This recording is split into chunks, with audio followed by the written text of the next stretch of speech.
Hello students. आज हम बात करने जा रहे हैं क्लास 11th फिजिक्स एक नए टॉपिक के साथ में शुरुआत कर रहे हैं हम वीडियो की।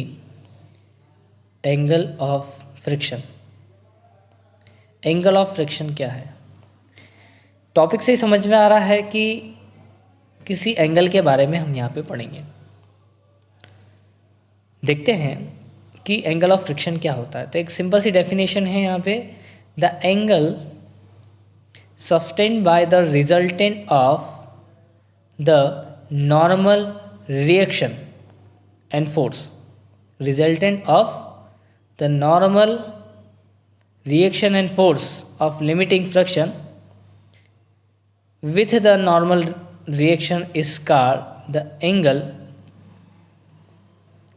of friction.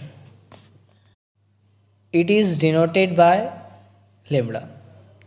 अब यहाँ पे देखेंगे कि जो एंगल ऑफ फ्रिक्शन की हम जब बात कर रहे हैं, ये एंगल ऑफ फ्रिक्शन जो है दो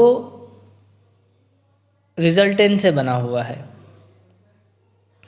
आप डायग्राम में देख पा रहे हैं कि एक ओ आर है, इस ओ आर को कहा गया नॉर्मल रिएक्शन, और एक आप देख रहे हैं एफ एस, ये है हमारा लिमिटिंग फ्रिक्शन,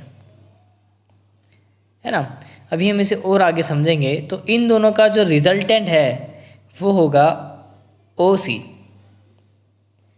ओ सी और ओ आर के बीच में जो एंगल आप देख पा रहे हैं ये कहलाता है एंगल ऑफ फ्रिक्शन। अब जैसे कि डायग्राम में आप देखें तो एक ब्लॉक आपको दिख रहा है रेक्टेंगुलर, ये एक हॉरिजॉन्टल एक प्लेन के ऊपर एक सरफेस के ऊपर रखा हुआ है जो रेस्ट पोजीशन में है। तो आप देखेंगे कि यहाँ पे उसके ऊपर फोर्स लग रहा है। अब देखिए कितने फोर्स लग रहे हैं। पहली चीज़ एक वेट लग रहा है mg,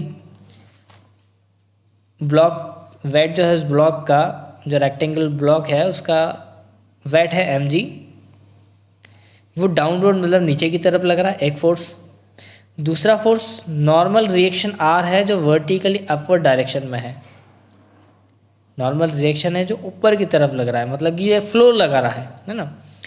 एक फ्लोर लगा रहा है और एक जो फ्लोर आप ए देख रहे हैं ना, फ्लोर ए, ये जो फ्लोर है ये सरफेस है, ये एक फोर्स लगा रही है जो कहाँ लगा रही है, नॉर्मल रिएक्शन ऊपर की तरफ लगा रही है, और जो ब्लॉक है वो mg नीचे की तरफ लगा रहा है ना। तीसरा एक्सटर्नल फोर्स है जो हमारे द्वारा या किसी और के द्वारा लगाया जा रहा है।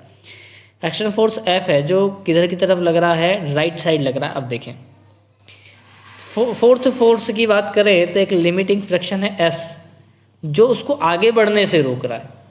जहाँ पे चार फोर्स वर्क कर रहे हैं चारों डायरेक्शन में, है ना। जो ब्लॉक है वो नीचे की तरफ फोर्स लगा रहा है, सरफेस जो है वो ऊपर की तरफ रिजल्टेंट के ओ आर के डायरेक्शन में लग रहा है। जो ब्लॉक है वो जो सरफेस है उस ब्लॉक को आगे बढ़ने से रोकने के लिए एफ एस फोर्स लगा रहे हैं पीछे की तरफ, और जो ब्लॉक के ऊपर हम एक फोर्स लगा रहे हैं एक्सटर्नल, जो उसको हम चाह रहे हैं कि ब्लॉक थोड़ा सा आगे खसक जाए, तो एक फोर्स हम लगा रहे हैं। तो ये चार फोर्स चारों डायरेक्शन में वर्क कर रही है, ठीक है। यहाँ पे आप देखेंगे कि रिजल्टेंट एफ एस और आर के बीच में हम क्या कर रहे हैं, एक पैरेललोग्राम बन रहा है। देखें आप, एफ एस और आर के बीच में एक क्या बन रहा है, पैरेललोग्राम ड्रॉ हो रहा है। ओ ए सी बी, क्या नाम है उसका, O A C B. The diagonal of A C O C given the resultant of F S and R. जो डायगोनल ओ सी आप देख रहे हैं ये कब आता है, रिजल्टेंट है किसका, एफ एस और आर का। तो स्टार्टिंग में हम कह चुके हैं एफ एस क्या है, यहाँ पे लिमिटिंग फ्रिक्शन है, फोर्स ऑफ लिमिटिंग फ्रिक्शन है, और आर जो है वो क्या है, यहाँ पे नॉर्मल रिएक्शन है, ठीक है। तो ये दोनों के बीच में का जो ओ सी डायगोनल है ये कहलाता है रिजल्टेंट, है ना। ध्यान समझिएगा, ओ ए सी क्या है, रिजल्टेंट है। Therefore the angle between O C and O B, O C और ओ बी के बीच का जो एंगल है वो कहलाएगा एंगल ऑफ फ्रिक्शन, जिसकी हम बात कर रहे थे, B O C equal lambda. Angle B O C equal क्या हो गया, लेमड़ा हो गया। The right angle triangle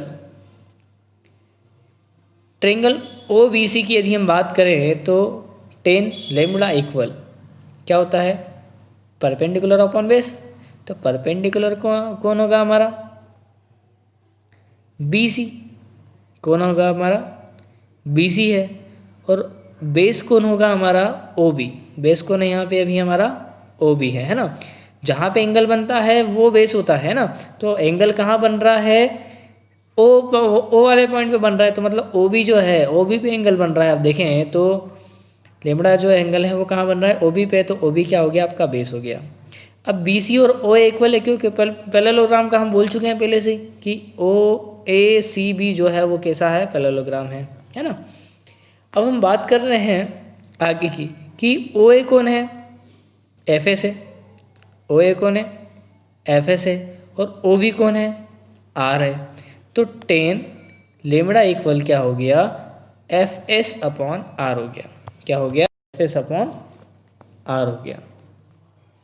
but mu S क्या है, कोफिशिएंट ऑफ स्टैटिक फ्रिक्शन है ना।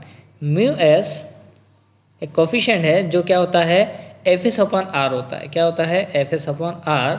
तो म्यू एस इक्वल क्या हो जाएगा, 10 लेमड़ा।